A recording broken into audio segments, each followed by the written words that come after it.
Здравейте и добре дошли в моя канал по древна и китайска астрология. Аз съм професионален астролог Александър Загата и бих желал да направя видео, както обещах от предното, а именно този път кой дом управлява астрологията. Предното видео беше коя планета, това видео ще бъде кой дом. Това е моят сайт, древна и китайска астрология.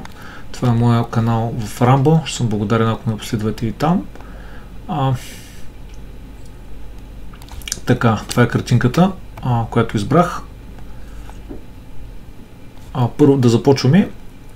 Първо, кои домове са свързани с астрологията. Не случайно направих картинката по този начин, защото за тези, които не знаят, това е един от традиционните формати на астрологична карта, който идва от Персия, която в последствие, както в видеото ми кратка история на индийската астролога, обясних, че те му казват северно-индийски формати, слагат асцендента тук, само че при нас асцендента си е тук, което е източния хоризонт асцендент. Те, както виждате, дори са написани първи дом, втори дом, трети, четвърти и така нататък. Кои домове, първо кой дом управлява астрологията? Отговора е девети дом. Ако трябва да отговоря с едно изречение, само че не е толкова просто, защото зависи. Но първо, както казах, кои домове са свързани с астрологията. По принцип, тук трябва да се направи разграничение между кой дом управлява астрологията, както казах, ако трябва да се отговори с едно изречение, срещу указания за астролози, т.е. за човек, който може да изучава или да стане астролог.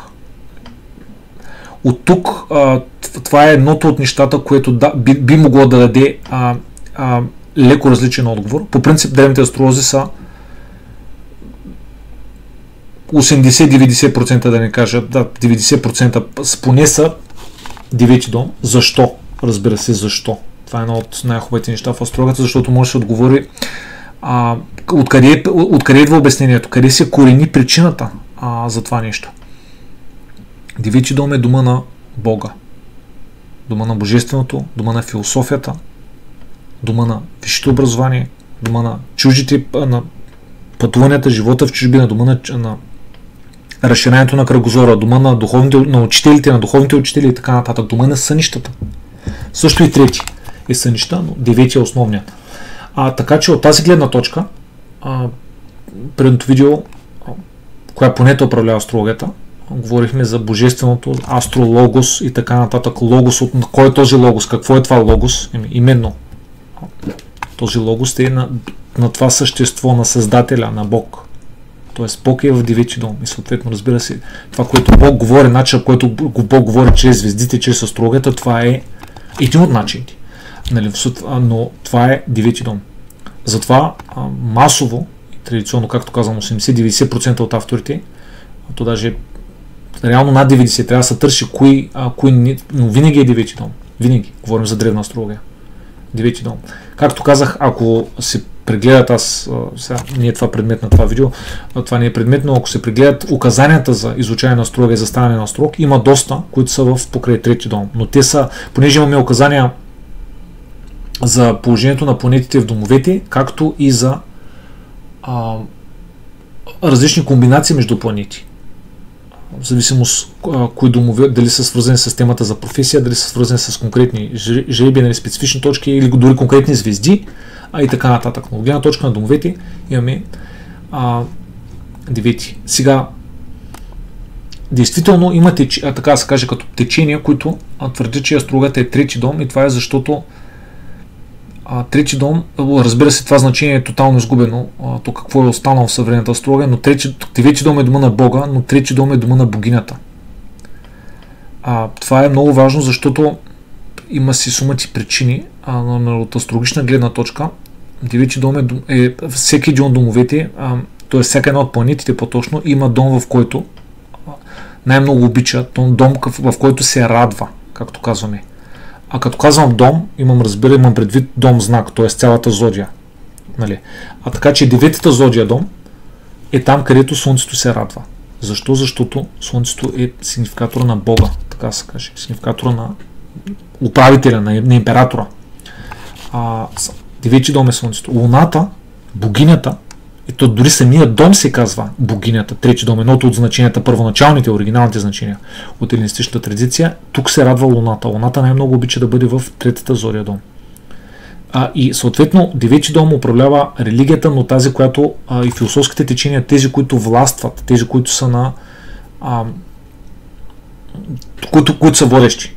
Трети дом, обратно, са тези, които са в, така да се каже, в опозиция. Тоест, народни вярвания, по-такива неконвенционални течения и така нататък са по трети. А затова от тази гледна точка някои биха могли да кажат, нали, че астрологията е по трети. По принцип има валидност това, но основно е по, както казах и най-вече, е по девети. Така, сега. Какво е мнението на съвременните астролози? Мнението на съвременните астролози зависи. Някои говорят, че астрологията е 8, затова тук съм самата картинка с 9, 3, 8. Някои говорят, че астрологията е 8 дом. Говорим за съвременна астрология. Много е важно да се отбележи. Тоест става въпрос за западна астрология в кавички, не за други видове астрология, по-точно да се изразя. 8 дом въз основа на какво? Въз основа на това, че това е дом на какво? На тайни, на скритоси, на неизвестни неща и така нататък. Но в смисъл, нали, говорим от една страна, че астрологията е наука. Т.е. че астрологията е знание, което е систематично, може да бъде усвоено, нали, и така нататък. Тоест, знанието, науката е девети дом. Откъде на къде астрологията ще е в 8? Нали, тук имаме, със съвременните астролози говорят за 8 дом за секса, нали, това не е в момента предмет на това видео, но просто трябва да се пита откъде, защо идва, откъде идва това, който е автор, кой е първи автор, трябва да се следят авторите, реалните исторически източници. Откъде на къде 8? Други астролози, дори аз съм разговарял лично с, те казват 12, откъде на къде 12? Какво общо има 12 дом с... Нали, 12 дом, дома на... Отново това са съвременни значения, има някакъв резон. 12 дом, ако трябва да говорим първо, оригиналната традиция, древната астрология, 12 дом се му казват, то не само на него, но той е основния, метакосмиос, т.е. дома, който се намира между световете.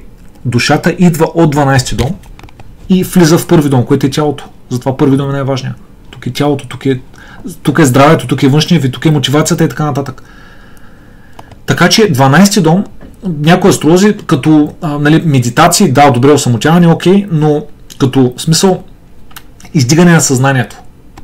Значи астрологията може да се използва за това, но не е това основното предназначение на астрологията. Но мисълта ми е, че обяснението астрологията да спада към 12 дом е доста слабо. Сега някой може да каже еволюционна астрология. Такова чудо няма. Някой си е измислил там последните десетки години и така нататък. 2000 години традиция нито в древната астрология, нито в китайската, нито в индийската. Китайската е на 1200-1300, индийската е на тя на около 2000. Няма такива неща еволюционна астрология. Както и да е. Така че 12 няма как да бъде просто. Просто няма как да бъде. 8 от гледна точка отново на западна астрология просто не пасва. Въз основа на какво? Така че астрологията категорично не е по 8 дом от гледна точка на западната астрология. Така, обаче, все пак някой може да каже, добре, момент, защо 9 са отшли евентуално на 8? Сега не мога да кажа, че това е масово, но не малко с лична астрология, има и автори на книги, които нали, твърдят, че астрологията е нали, по 8. Нали, в живи разговори, но пак казвам не всички. Но това нещо се е появило от някъде. Откъде изведнъж при положение, че сега друг е въпросът, че масово те не четат, нито знаят за древните автори и така нататък, нали, могат да проверят какво е написано, кой го е оставил, при кого са служили тези древни автори, как са били лекари при императори, как са били в висшето общество, нали. Са били случайни хора. Откъде идва това? Той е 8 дом. Така, това е нещо, което винаги ми е било любопитно и така нататък, но не съм обръщал особено внимание, тъй като работя реално с реални хороскопи, нали, това е друго, което след малко ще обърна внимание, но през последните няколко години почнах много да се интересувам от индийска астрология, да изучавам индийска астрология и какво се оказва? Оказва се, че в индийската астрология, известна също като Джотиш, макар че те са няколко клона на Джотиш, препоръчвам видеото, последното ми видео, което съм направих, кратка история на индийската астрология, тук е с времеви кодове, може да видите, доста подробно, може да е още, но все пак е час 55, може да видите, че нали, има и различни клонове, но мисълта ми е, че и това изрично питах и двамата ми учители в живи взаимодействие, в смисъл на директно въпрос-отговор на живо в Zoom. кой дом управлява, нали? И те ми казаха 8 дом, което за мен беше много странно. Откъде на къде 8 дом ще управлява астрология? Пак казвам, те говорят за индийска астрология. Говорим тук за индийска астрология. Много е важно. Те ми казват 8 дом. Сигурни ли сте? Сигурни сме категорично. Не само сме сигурни, имаше примери с хороскопи на хора, които са започнали да изучават, да преподават индийска астрология по 8 дом. Много странно, но понеже аз продължавах да настоявам и те ми казаха, всъщност той има различни школи в индийската, в индийската система, в индийската астрология. Някои от школите, те са малко, но те твърдят, че астрологията е по 9 дом. Викам, древната. Така, също има една астрология, която в България е, да не кажа, тотално известна. Аз не съм попадал както де. Казва се Кришнамурти Падхати, KP, съкратено, която е развита 20 век. Те първо мога да правя по-нататък за нея неща, но мисълта ми е, че този автор, професор Кришнамурти, който е живял 20 век, той е направил синтез между западна астрология и индийска традиционна астрология. И той учи и така нататък, че астрологията е 9 дом, не 8 дом. А той самия възприемал подобно на мен, че астрологията като наука с конкретика, с ясни правила, така нататък. Нещо, което може да бъде пресъздадено, научено, предадено на учениците и така нататък. В тази връзка е важно, едно от нещата, което много ме спечели в индийската астрология е темата за образованието. Въобще там нещата са много добре съхранени и са просто по-добре, отколкото в древната астрология, просто което си е. Няма тънмън, това си е така. В индийската астрология темата за образованието е доста просторна. Няма се спирам, това не е предмет на това видео, но е важно да го спомена, защото има цели 4 дома на образованието, в зависимост какво е то. И от тази гледна точка, имам предвид в контекста на това видео, 8 дом е дома на не само на астрологията, а дома, отново в индийската астрология, където се ползва сидерален зодиак, най-вече, да кажа 95%, където 8 дом е дома не само на астрологията, а също дома на това е дома на устните тайни традиции. Аюрведа, йога,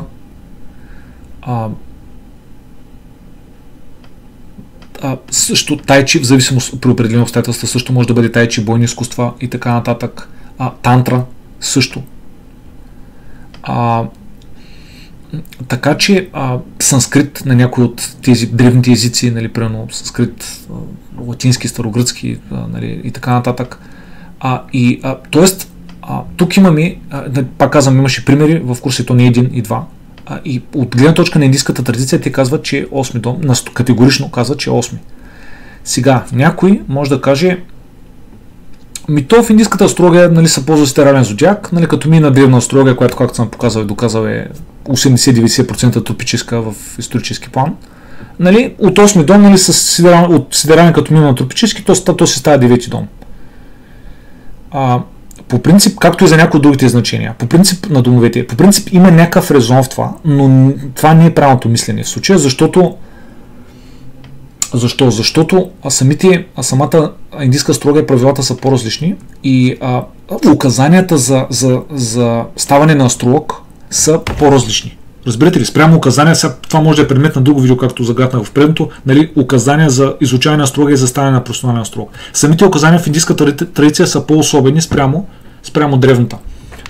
Така че индийската астрология е по 8, особено този парашара, традиционната астрология, която е, традиционните клонове, парашара, джеймини, така нататък, това е по нади, най-вероятно също, това е по 8 дом, а не е по 9. Отново с сидерален зодиак, това е тяхната традиция и са хора, които и този случай, този учителя Саймън Чукойски, той показа сега да не са в момента, в който е отишъл да изучава, в момента, в който се е записал в институт по Аюрведа, където се изучава санскрит, какви са активациите по хороскопа и така нататък, и така нататък. И се вижда, че говорим за индийска астрология, не за друга. С сидерален зодиак по 8. Така че наистина любопитно, наистина интересно. Сега в тази връзка обаче тук имаме също някои, така да се каже, проблеми, защото аз виждам така да се каже, рационала, замисъл, откъде идва това, но от друга страна има някои неясности и те самите признават, защото от една страна осми дом с скритите, сега разбирам, нали, устната традиция, нали, учител, ученик, нали, и така нататък, нали, предаването на това знание и така нататък, някой може да се каже посвещение, макар че ти кажа, че аз съм по някои други домове, сега се спирам на това, но мисълта ми е, че от друга страна казваме, че девети дом е дома на образованието, дома на Бога, дори при тях, нали, в индийската традиция, и в един момент нещата малко се прекъсват. Нали, астрологията е наука, астрологията е знание, което е пуснато отгоре, но астрологията е знание, тук не се иска особена интуиция, в един момент най-накрая, но тук се иска знание, сухарско учене на страшно много неща и наизуст, страшно много правила. Нали, отнема години, не месеци, години, за ако се прави както трябва, както всяко едно знание. Нали. Така че от тази гледна точка не се връзва особено да е по 8, от друга гледна точка по крайостната традиция се връзва. Същевременно с това, 8 дом, понеже е 12 дом от 9, тук говорим отново, разбира се, говоря за дом знак, се показва загуба на 9 дом. Загуба на Бога, загуба на философия, загуба на религия. Тоест, от тая гледна точка, пак обясненията на индийските школи, традиционни, че 8 дом са неща, които са така отритнати и не се гледат с добро око, неща, които са мистериозни, нали, загадъчни, нали, скрити и така нататък. От тая гледна точка, нали, те казват, че астрологията е това. Сега пак казвам, от друга гледна точка, девети дом, дома на Бога, дома на Бога е светлина, знание, т.е. информация, осъзнаване, нали, човеколюбие, нали, така нататък. Тоест, от тая гледна точка, нали, светлината е в девети, 8 дом е тъмен дом. Нали, Джиотиш е науката за светлината, така че тук имаме някои такива разминания, имаме някои такива, то не разминания, а несъответствия. Така, уважаеми зрители, стигаме, може би, до най-важния въпрос. Как това нещо работи на практика в хороскопите на реални хора? Защото винаги това е, което ме интересува, защото все пак съм професионален астролог и работя всеки ден с реални хора. Това, което мога да ви споделя, базирано на моя опит, и имам хороскопите на около 100 астролози, сега няма да показвам, че има и лични данни. Сега, доста от тях са публични, нали, на хора, които са, нали, не са българи, нали, не искам да показвам на българи така нататък, защото все пак лични данни, но мисълта ми е, че като се погледне внимателно, като се изследват правилата, правилата се работят, когато говорим за древна астрология, за девети дом.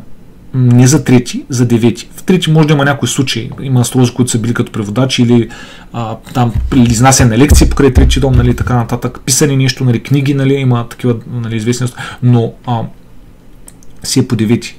От гледна точка на индийската система изглежда си е по 8. Въпросът е тук малко, как да кажа, особен, коварен, защото ако се погледне някой хороскоп на астролог, който се занимава прямо като мен с древна астрология или с китайска или някаква друга астрология, ако се погледне по индийската система, може да се каже, че този човек, евентуално ако се спазват тия стрикни правила, индийските правила, че този човек няма указания да бъде астролог. Само че какъв астролог? Нали, човека вече е астролог много години. Нали? Тоест, виждате ли, зависи. И обратното, не мога да кажа, трябва да се проверят тези индийски, които са по индийската школа, да се видят по девети дом как са те. Би трябвало да стане. Би трябвало да проработи, нали, но тъй като просто са различни системите и се използват, правилата са различни. Надявам се, че не съм ви объркал, но ако трябва да резюмирам, астрологията се управлява девети дом, древната астрология, съвременната астрология също, астрология, която не е индийска, се управлява девети. Ако може да пита за китайската астрология, не познавам, нямам толкова хороскопи на такива хора, китайска астрология, китайска метафизика да отговоря. По принцип също би трябвало да бъдат по девети, може също по трети. Нали? Не мога да отговоря категорично, защото нямам, нали, не съм прегледал 150-200 хороскопа, нали, да отговоря категорично, емпирично. Индийската система е по 8. Най-вече говорим за традиционната, тези традиционните клонове. Кришнамурчи, Падхати, обаче е по девети. Думите на самия основател, Кришнамурчи, професора. Това е, но 12 не, няма да го видите никъде, това са някакви съвременни приумици. Това беше, надявам се, че е полезно. Ако имате въпрос, коментар, ще му отговоря при първа възможност. Съм благодарен, ако оставите коментар, ако се абонирате, ако резонирате с това, което прави, така нататък. Ето ми този канал, ето ми го и другия. Желая ви всичко най-добро и до нови срещи.